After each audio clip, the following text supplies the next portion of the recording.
Природата дала, општините од истокот не знаат да искористат. Туристичките потенцијали пропаѓаат, иако ги има во секоја општина по десетина. За сега многу слабо, навистина многу слабо, да не кажам воопшто не е искористен.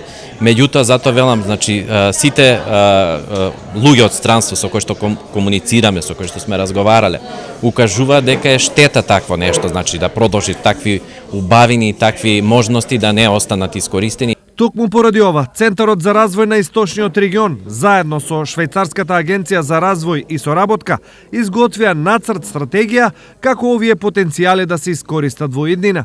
Акциониот план содржи преку 130 мерки, активности, предлог, проекти и така натаму.